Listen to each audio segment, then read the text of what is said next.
በሲቪ ብር ክላስ በኩል እስከ 4 ወር ደሞዝ ብድር በአንድ ወስደው ያሸወትን ቀን የደሞዝ ቀን ያድርጉ።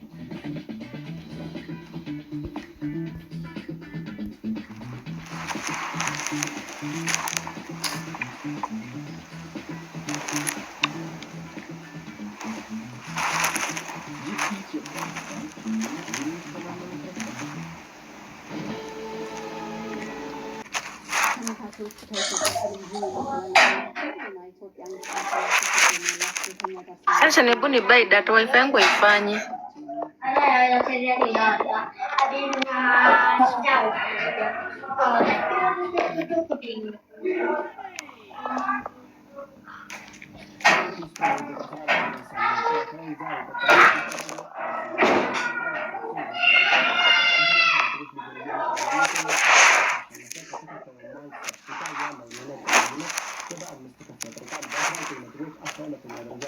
Fanyi.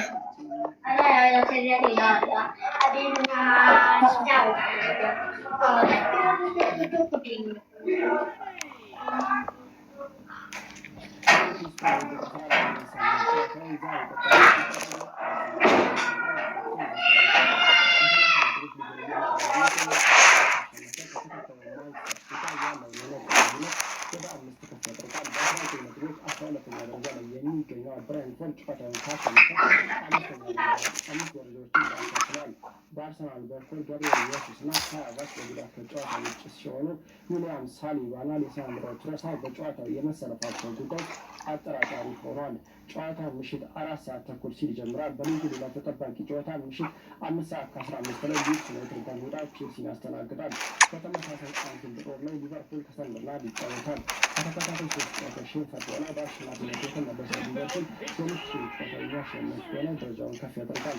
ጠንካራ ውድድር ዓመት እያሳለፈ የሚገኘው ሰንደርላንድ ካሸነፈ ነጥቡን 25 በማድረስ 3 ደረጃዎችን ያሻሽላል። ኖቲንግሃም ፎረስት ከወልቨርሃምፕተን፣ በርንሌይ ከክሪስታል ፓላስ፣ አስቶን ቪላ ደግሞ ከብራይተን የሚያደርጉት ጨዋታ ዛሬ ምሽት የሚደረጉ መርሃ ግብሮች ናቸው።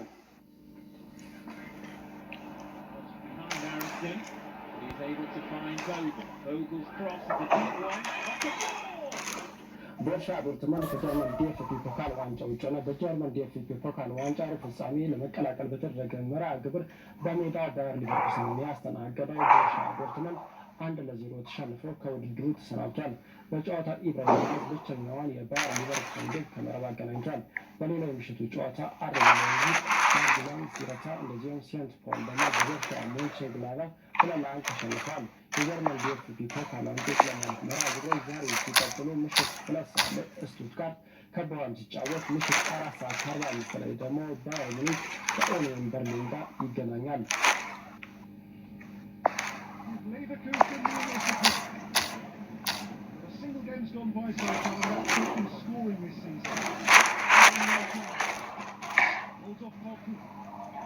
ተመልካቾቻችን ለሰዓት ያዝናቸው ስፖርታዊ ዜናዎቻችን ይመስላሉ።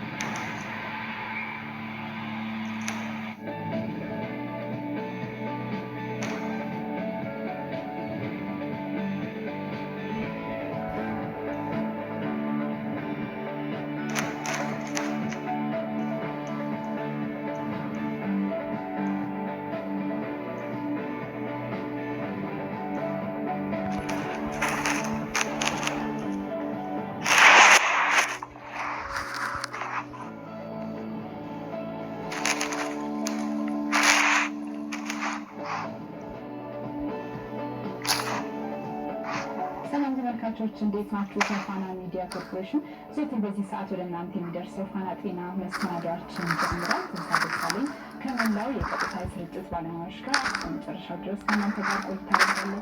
እንግዲህ በፋና ጤና መሰናዷችን